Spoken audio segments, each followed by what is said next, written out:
Listen carefully, for I am Pharaoh Jet, the son of the sun, from the lineage of the gods of ancient Egypt. Come closer, and I will tell you the story of my life, from my birth and upbringing to my ascension to the throne, my victories, and every detail of my life, all the way to my mysterious end. I was born in a time when Egypt was thriving. The Nile flowed through our lands like the blood of the gods, and the pyramids, still in the process of being built, stood tall as if they were reaching toward the heavens. It was in this time and place that I first saw the light of day, in the heart of Thebes, Egypt's southern capital. The sun seemed to shine more brightly here, its golden rays casting their glow on the lands around me. Each new dawn felt like the start of a new chapter in the great story of Egypt. I grew up surrounded by the splendor of the royal palace, the wisdom of the priests, and the ancient scrolls that chronicled our land's sacred past. My father, a respected military leader, and my mother, a queen of great beauty and power, guided me through my early years. From a young age, I was steeped in the stories of our gods, the art of leadership, and the mysteries of the Nile. It became clear to me early on that I was destined for something great. The palace was filled with the finest minds, priests, scholars, and military leaders, each teaching me their secrets. I knew I wasn't just another child in the palace.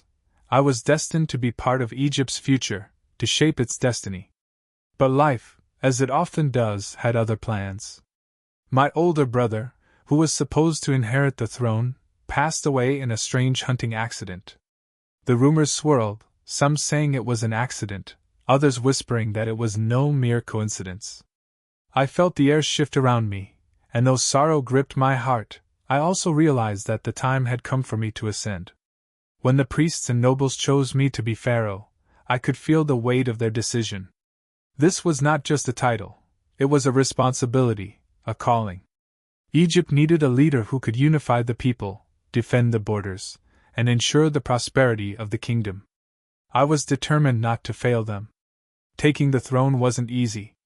Egypt was facing threats from every direction.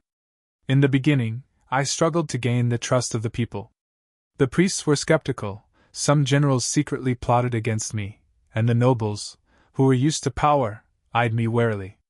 But I understood something they didn't: true power lies not in wealth or armies, but in wisdom. I surrounded myself with trusted advisors, listening to their counsel while also relying on my own understanding of the land's needs. I learned from the past and studied the strategies of Egypt's greatest rulers. I knew that I had to prove myself, not just to my people, but to the gods themselves. So I began my reign by strengthening Egypt's foundations, both militarily and spiritually. I sought the favor of the gods, built temples, and made offerings to the deities that had long guided our civilization. I began to unite the country, and with each passing day, my power grew stronger. Chapter 4: Conquests and Victories. But the throne was not only to be secured through diplomacy and internal strength. The borders of Egypt had to be protected, and I had to prove myself in battle. The Nubians to the south and the Bedouins of the Sinai were always a threat, and it was my destiny to expand the empire and ensure the glory of Egypt. In one of my first military campaigns, I marched south to Nubia. Their armies were strong, but I knew the land and its rivers better than anyone.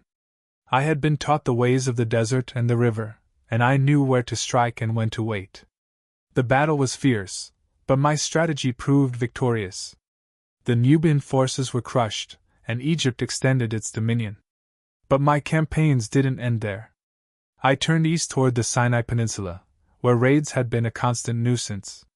With my trusted generals by my side, we fought a brutal battle, and once again, my strategy led to a resounding victory. With every conquest, I made sure to leave behind monuments to our gods, temples, and cities that would stand as symbols of Egypt's eternal glory. The pyramids and temples. While wars and victories brought me fame, it was the building of monuments that would secure my place in the annals of history. I decided that I would leave a legacy that would last for millennia. I began the construction of grand temples dedicated to Egypt's gods, but my greatest ambition was to build pyramids, structures that would defy time itself. Every stone placed was a symbol of my devotion to the gods, to Egypt, and to the people who had supported me. The temples I built would be visited for generations, and the pyramids would stand as eternal reminders of the glory of my reign. I often stood at the foot of the Great Pyramid, gazing up at its towering form. I knew that when my time came, this pyramid would be my tomb, my final gift to Egypt. But, as with all stories of power, mine too had a shadow. As my reign continued, whispers of betrayal began to reach my ears. Some of my closest advisors and generals began to conspire against me, hoping to take the throne for themselves. It seemed that no one, not even the mighty Pharaoh, could escape the dangers of ambition. I had always trusted those closest to me, but now I found myself surrounded by enemies, both seen and unseen.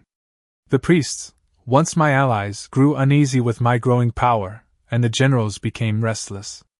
It was in these times of uncertainty that I withdrew into the inner sanctums of the temples. I began a spiritual journey, seeking answers from the gods. One day I vanished. The people said I went to the temple of Osiris to seek guidance, but the truth was more complicated. I disappeared from the world of men, leaving behind only my legacy. Did I truly disappear? Or was this the end of one chapter and the beginning of another? Only the Nile knows for sure. But my name, Jet, will never be forgotten.